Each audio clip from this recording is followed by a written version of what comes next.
പ്രസംഗിക്കുന്ന പേരോട് മുസ്ലിയാർ വരെ പറയുന്നത് സിറാജുൽ ഹുദയിൽ ജിന്നുകൾ പങ്കെടുക്കാറുണ്ട്. ഒരു ക്ലാസ്സിനെ ജിന്നുകൾ പങ്കെടുക്കുമ്പോ പല കാര്യങ്ങളും അവിടെ നടക്കാറുണ്ട്. അങ്ങനെ പല രൂപത്തിലുള്ള സംഗതികൾ സിറാജുൽ ഹുദയിൽ ഉണ്ട്. റാത്തീബ് നടന്നുകൊണ്ടിരിക്കുന്ന വേളയിൽ ഒരു മുസ്ലിയാർ കുട്ടി ബോധം കെട്ട് പിടഞ്ഞു വീഴുന്നുണ്ട്. അങ്ങനെ അതുമായി ബന്ധപ്പെട്ട ചില സംഭവങ്ങൾ എന്താണ് സിറാജുൽ ഹുദയിൽ ആദ്യമുണ്ടായത് എന്ന് ആദ്യം പറയുന്ന ഭാഗത്തിന് നിങ്ങൾ കേൾക്കുക. കാരണം ഇവരെ സംബന്ധിച്ചിടത്തോളം ഇതൊന്നൊരു വിഷയമല്ല. എപ്പോഴും ഏത് രൂപത്തിലും എവിടെയുമൊക്കെ ഇവർക്ക് ഹാജരാകാം. ആരും തെറ്റിദ്ധരിക്കാനൊന്നും പാടില്ല. അതിനൊക്കെ അവർക്ക് അവരുടേതായ വകുപ്പുകളുണ്ട്. അത് തീരുമാനിക്കപ്പെട്ട് കഴിഞ്ഞിട്ടുമുണ്ട്. അതുകൊണ്ട് നിങ്ങൾ കേട്ടോളൂ, പേരോട് മുസ്ലിയാർ തന്നെ സിറാജുൽ ഹുദയിൽ ജിന്ന് വരുന്നതിനെ സംബന്ധിച്ചും മറ്റ് കാര്യങ്ങളെ സംബന്ധിച്ചും അയാൾക്ക് ജിന്നിനോടുള്ള ബന്ധത്തെ പറ്റിയും ഒക്കെ നിങ്ങളൊന്ന് ആദ്യം കേൾക്കുക. സംശയമില്ല, ഇൽമിന്റെ സദസ്സിൽ ജിന്നുകൾ ഉണ്ടാകും. എന്നോട് നേരിട്ട് ജിന്നുകളുണ്ട്. നിങ്ങളെ അതിന്റെ സദസ്സിൽ ധാരാളം ഞങ്ങൾ പങ്കെടുക്കാറുണ്ടെന്ന് പറഞ്ഞ ജിന്നുകളുണ്ട്. ഒരിക്കലും ഞാൻ റിഫായി റാത്തീബ് ചൊല്ലേണ്ടി വന്നു. റിഫായി റാത്തീബ് ചൊല്ലിച്ചു കുറ്റ്യാടി സിറാജുൽ ഹുദയിൽ നിന്ന്. വടകരക്കാരനൊരു മുത്തഅല്ലിം ഉണ്ടായിരുന്നു. ആ മുത്തഅല്ലിം ഇങ്ങനെ ദിക്ർ ചൊല്ലുന്ന സമയത്ത് പെട്ടെന്ന് വീണിങ്ങനെ ഉരുണ്ടു. അങ്ങനെ രാവിലെ ഞാൻ ഈ മുത്തഅല്ലിമിനെ വിളിപ്പിച്ചു. എന്താണടാ? എന്നോട് പറഞ്ഞു, ഉസ്താദേ ദിക്ർ ഇങ്ങനെ ചൊല്ലിക്കൊണ്ടിരിക്കുമ്പോ കുറെ വെള്ളത്തിലേക്കും കിട്ടും കെട്ടിയിട്ട് കുറെ ആളുകൾ വന്ന് പേരോട് ഉസ്താദ് ഇപ്പം വരും ദിക്ർ ചൊല്ലടാന്ന് പറഞ്ഞു. ഞാൻ ബോധം കെട്ട് വീടുപോയി. പിന്നെ ഞാനൊന്നും അറിയില്ല എന്ന് പറഞ്ഞിട്ട് എന്നോട് വിവരിച്ചു.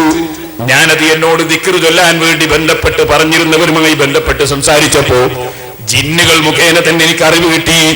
അന്നത്തെ ആ ദിക്റിൽ ധാരാളം മുസ്ലിം ജിന്നുകൾ, സുന്നിയായ ജിന്നുകൾ പങ്കെടുത്തിരുന്നു. അതിലൊരു ജിന്ന് ഈ ചെറുപ്പക്കാരനെ ഒന്ന് തൊട്ടുപോയതാണ് എന്ന് പിന്നീട് എനിക്കറിയാൻ സാധിച്ചു. ഞാനിപ്പോൾ അതിലേക്കൊന്നും കടന്ന് സംസാരിക്കുന്നില്ല. മൂപ്പരെ വഅളിന്റെ മജ്‌ലിസിൽ ഒരുപാട് ജിന്നുകൾ, അത് സുന്നികൾ, ഏതാ ഗ്രൂപ്പ് എന്നും കൂടി പറയായിരുന്നു. KP ഗ്രൂപ്പിന്റെ അല്ലേ ഇപ്പൊ അവിടെ സിറാജുൽ ഹുദയിൽ കയറി വരുള്ളൂ അല്ലേ? അങ്ങനെ സംസാരിച്ചിരുന്നു. അങ്ങനെ കാര്യങ്ങളുണ്ട്. മൂപ്പർക്ക് ഭയങ്കര ബന്ധാവരോട് ഇടക്കിടക്ക് ഇങ്ങനെ സംസാരിക്കുമല്ലോ. ഇങ്ങളെ വയലുകാക്കാനൊക്കെ ഞങ്ങൾ ഉണ്ടായാലുണ്ട് അല്ലേ? അപ്പൊ ഈ തക്ബീർ ചെല്ലണതൊക്കെ ഈ കോലങ്ങളാ. നിങ്ങളെ ഈ മജ്‌ലിസിലൂടെ ഇടക്കിങ്ങനെ ഈ തക്ബീർ ആവേശത്തിൽ വേണ്ടതിനും വേണ്ടാത്തതിനൊക്കെ കൈവക്കിയിട്ട് പറയുന്നു. ഇതൊക്കെ ആരാണിത്? അപ്പോ ഈ നിലക്കാണ് ഇയാളുടെ ഒരു പ്രചരണം. പലപ്പോഴും ഇങ്ങനെ എന്റെ അടുക്കൽ വരും. ഞാൻ വലിയ മഹാനാണ്, ആ നിലക്ക് എനിക്ക് അവരോടൊക്കെ വലിയ ബന്ധാണ്. ഞാൻ ബന്ധപ്പെട്ടപ്പോ എനിക്ക് കിട്ടിയ പേരാ. ഞങ്ങളവിടെ വന്നപ്പോ നിങ്ങളൊരു കുട്ടി ഞങ്ങൾ പെട്ടെന്ന് ഒന്ന് തൊട്ടുവിട്ടേ ഉള്ളൂ, ഒന്ന് തലോടിയിട്ടേ ഉള്ളൂ. അപ്പോഴേക്ക് ഇവര് തൊട്ടപ്പോഴേക്ക് ഈ കുട്ടി അങ്ങ് ചാടിപ്പോയില്ല, അങ്ങ് വീണുപോയില്ലേ, ഒന്നൊരു വിഷയാക്കാനില്ല എന്ന മട്ടിൽ മൂപ്പര് പറയുന്നു. മാത്രല്ല അതൊന്നും അല്ല സംഗതി. ഇനി എവിടെ നിങ്ങൾ ഇവരെ ആരെയും കണ്ടാലും തെറ്റിദ്ധരിക്കാനും പാടില്ലാന്നാണ്. ഇവരെ ആരെയും നിങ്ങൾ എവിടെ കണ്ടാലും പ്രശ്നമാക്കരുത്. പേരോടിനെ കണ്ടേക്കും, തൈക്കണ്ടി ഉസ്താദിനെ കണ്ടേക്കും, അങ്ങനെ പലരെയും കണ്ടേക്കും. മുതഅല്ലിമീങ്ങളെയും ചിലപ്പോ അടുത്ത വീട്ടിലൊക്കെ കാണുമ്പോ പെണ്ണുങ്ങമാരി സഹോദരികളൊന്നും തെറ്റിദ്ധരിക്കാൻ പാടില്ല, അതൊക്കെ ജിന്നുകളായിരിക്കട്ടോ എന്നൊക്കെയുള്ള മട്ടിൽ നിങ്ങൾ സംസാരിക്കുന്നുണ്ട്. ഞാൻ പറഞ്ഞിട്ട് അധികമാകണ്ട, നിങ്ങളുടെ നാവ് കൊണ്ട് തന്നെ അതൊന്ന് ജനങ്ങളൊന്ന് കേൾക്കട്ടെ. ഏതൊക്കെ നിലക്ക് എങ്ങനെയൊക്കെ വരും, എന്തൊക്കെ പ്രശ്നങ്ങളാണ്, അതുകൂടി സഹോദരങ്ങളെ നിങ്ങൾ കേൾപ്പിച്ച് നിങ്ങളെ കേൾപ്പിച്ച് ബാക്കി ഞാൻ വിശദീകരിക്കാം. ബാക്കി കൂടി മൂപ്പർ പറയുന്നത് നിങ്ങൾ കേട്ടോളൂ. ജനങ്ങളെ, ജിന്നുകൾ പല കോലത്തിലും വരും. ആ ജിന്നിന്റെ വരവ് കണ്ട് നിങ്ങൾ പെട്ടുപോകണ്ട. ചിലപ്പോ പേരോടിന്റെ കോലത്തിൽ വരും, ചിലപ്പോ തൈക്കണ്ടി ഉസ്താദിന്റെ കോലത്തിൽ വരും. ജിന്ന് പല രൂപത്തിലും വരും. ആ ജിന്ന് വരുന്ന കോലം കണ്ടിട്ട് പണ്ഡിതന്മാരും മുതഅല്ലിമീങ്ങളും നമ്മളെ പെണ്ണുങ്ങളെടുത്ത് വരുന്നുണ്ട് തെറ്റിദ്ധരിച്ചു പോകേണ്ടത് ഈ ജിന്നാണ്. പണ്ഡിതന്മാരും മുതഅല്ലിമീങ്ങളും നമ്മളെ പെണ്ണുങ്ങളെടുത്ത് വരുന്നുണ്ട് തെറ്റിദ്ധരിച്ചു പോകേണ്ടത് ഈ ജിന്നാണ്.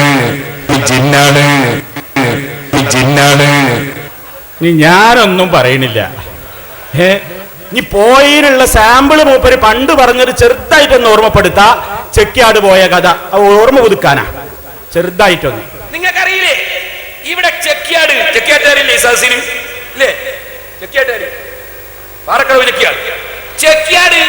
കള്ളത്തരീക്കത്തിൽ പോയി ഒരു പെണ്ണ് ഭർത്താവ്. എന്നിട്ടോ ഞാൻ അവിടെ പോയി പ്രസംഗിച്ചു. എന്താ ആ സ്ത്രീ പറഞ്ഞത്?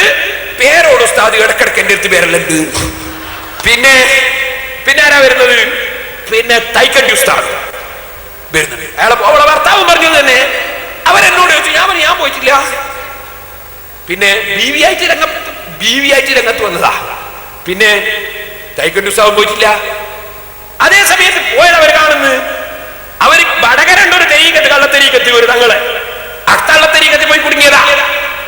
ഞാൻ അവിടെ പോയി വിശദീകരിച്ചു. സൂറത്തുൽ ജിൻ ഓതിയിട്ട് ജിന്നിന്റെ പ്രശ്നങ്ങൾ മുഴുവനും വിളിച്ച് വിശദീകരിച്ചു ഓതി ഞാൻ പ്രസംഗിച്ചു. ഭാര്യയും ഭർത്താവും വീട്ടിലിരുന്ന് കേട്ടു, പ്രസംഗം കേട്ടു. മുഴുവൻ കേട്ടപ്പോ ഞാൻ പറഞ്ഞു, ജിന്ന് അങ്ങനെ ഒക്കെ കളിക്കൂ. പേരോടിന്റെ കോലത്തിലും വരും, അതുപോലെ തന്നെ ചിലപ്പോ തൈക്കറ്റുസാഹിന്റെ കോലത്തിലും വരും. അതിന് ഞാൻ തെളിവുകളും ഉദ്ധരിച്ചു. ഇബ്നു അബ്ബാസിന്റെ കോലത്തിൽ വന്നൊക്കെ തെളിവ് ഉദ്ധരിച്ചു. നേരം വെളുത്തപ്പോ ആ വീട്ടുകാര് പാനൂര് പോയി തങ്ങളിൽ തൗബ ചെയ്ത് തരീഖത്ത് ഒഴിവാക്കി എന്നെ ടെലിഫോൺ ചെയ്ത് ചെക്കിയാട് മുണ്ടോളിപ്പള്ളിന്റെ കമ്മിറ്റിക്കാരും അദ്ദേഹവും കുറ്റ്യാടി വന്ന് അദ്ദേഹത്തിന് ശൈഖ് കൊടുത്ത പുസ്തകം എനിക്ക് തന്ന് ഞാൻ ഇനി പരിപാടിക്കില്ല എന്ന് പറഞ്ഞ് കള്ളത്തരീഖത്ത് രാജിവെച്ച് ഇത് ചെക്കിയാട് നടന്നതാ. അപ്പോ മനുഷ്യരൂപത്തിൽ ജിന്ന് പ്രത്യക്ഷപ്പെടും. അതുകൊണ്ടാണ് നമ്മൾ പറഞ്ഞ കള്ളത്തരീഖത്താരോട് ശൈഖ് വലിയ കലാമത്താന്ന് വിചാരിച്ച് നടക്കണ്ട, അപ്പൊ ജിന്ന് വെച്ചിക്കേട്. എന്റെ വക യാതൊരു വിശദീകരണവും നടത്തുന്നില്ല. ഇത് ഞാൻ കേൾപ്പിക്കാൻ ഉദ്ദേശിച്ചതല്ല ഈ ജിന്നിന്റെ കാര്യം. പലതവണ പേരോട് ഇങ്ങനെ പറയുന്നു, സൈൻ സലഫി എത്ര വലവ് വന്നു, എന്താ ജിന്നിനെ പറ്റി മിണ്ടാത്തത്, ഒന്നാണ് മിണ്ടിക്കളയാം. അതാണിപ്പോ പറയാൻ കാരണം. വേറൊന്നും അതിനെ സംബന്ധിച്ച് പറയാനില്ല. വിഷയത്തിലേക്ക് വരികയാണ്.